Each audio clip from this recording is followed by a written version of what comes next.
also save quite a lot of money. If you cut your energy use and cut your greenhouse bills, it cuts your bills. It saves you money. Len in Melbourne. Morning, Len. Just a simple question. I've read the IPCC documents, and I'd like both speakers to tell me exactly what the logic is in the documents that proves that CO2 is causing global warming increases in temperature, because I couldn't find it. Rupert? Well, it's very simple that the amount of CO2 that goes up into the atmosphere traps the heat in the on the planet, and if we look at the long-term numbers for global temperatures, we've seen that they've gone up. It's very clear. Last year we know was that. Well, he says he's read the report. It's not in there. Is it just by inference? No, I want to know where the logic is. I've read all the chapters and I can't find the logic. I can read a lot of inferences, but I can't find the logic. If there are inferences, there are a variety of inferences that can be made depending on how you look at the information. Where is the chapter and the pages that actually proves the point? If you look at the summary for policymakers, it's very clear that human activity is causing the rise in temperatures, and that we need to do something about it. It's very clear. There's no doubt about it. Yvonne in Warrnambool. Morning, Yvonne. Good morning, John. I have two simple questions, actually. Apart from having Lord in front of his name, what qualifications does Lord Monckton have to speak on this apart from the rest of us? And secondly, an honest answer as to who is backing him to come to Australia, and it seems to me more politically talk about the ETS than the actual facts on climate change. Lord Monckton. Those are both very fair questions, madam. First of all, yes, I do have a very good competence in mathematics and in policy analysis. I used to advise Margaret Thatcher on this and other scientific questions. And secondly, as to who is funding me, actually it's the people who are coming to my meetings in the end who are funding me, but it was kindly underwritten by two retired engineers from Noosa who very kindly dug deep into their own not particularly generous superannuations so as to underwrite the tour. Yvonne, satisfied? I would like to know who's backing the two very poor people in Noosa. There was quite a write-up on them in the newspapers over the weekend, Yvonne. They're just two guys who got together and said they wanted to strike a blow. They've got certain political views, which you can obviously work out for yourself, and they thought the debate needed to be on a broader front. Well, they have scientific views too. Yeah. Okay, then, John, could I ask, I've just finished reading a book by 200 scientists in Queensland about the coral reefs, which are the forests of the deep, and they're quite separate from the IPCC, and I suggest Lord Monckton have a look at what's happening to the coral reefs and how they're blaming climate change. All right, Yvonne, thank you. Lord Monckton, the reef.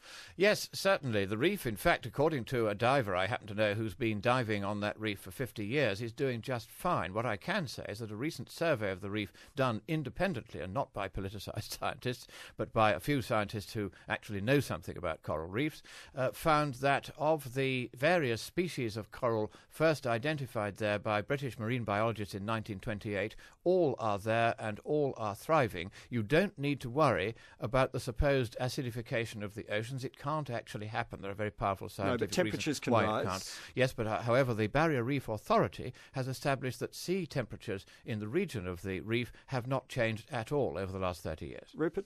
Well, it's simply not true. I mean, I'm more than happy to put you in touch with one of the reef scientists up on the Great Barrier Reef so that you can see what's going on.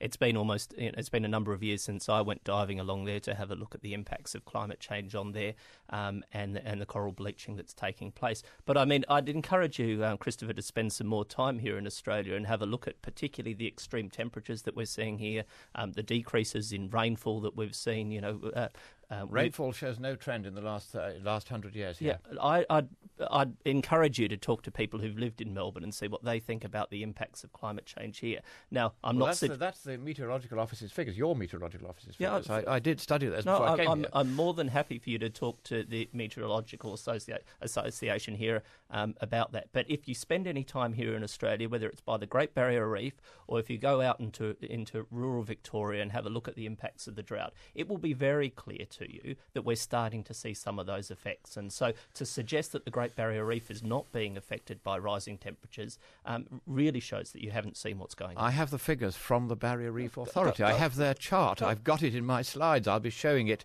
at the ballroom of the Sofitel Hotel at 5:30 in Melbourne today. Yeah, well, it won't be supported by the people who work on the Great Barrier Reef. I'm sorry, I've got their graph. It's no good trying to make stuff up. I've got the actual data from the Barrier Reef, the Marine Park Authority. Christopher, what we do know with your graphs is that you do pick out bits of them, and I've got the actual graph that they produce. It is unamended in any way. It's simply put up as a slide on my show. That's what I do with their graphs. Okay, I simply don't agree with you there. 3 minutes till the news. In the time remaining, I've got a full board of calls. We could keep going pretty much forever, but I've got a question for each of you. There's more extreme weather events, Lord Monckton.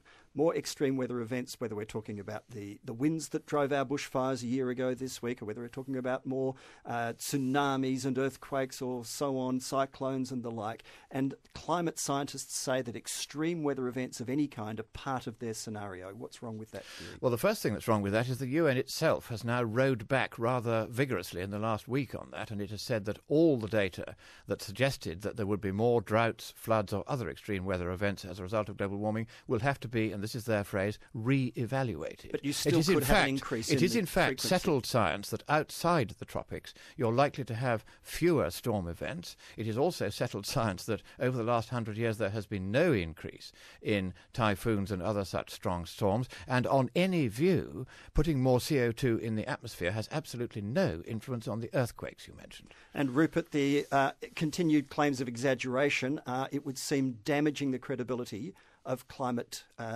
change advocates, and they're losing some momentum in the overall national and international appeal to people, ordinary people, to change the way they live their lives. Look, I agree with you. I mean, if there's something in there that's not true, that doesn't enhance one's ability, except in some situations where it doesn't matter how much you put out and whether it's true or not.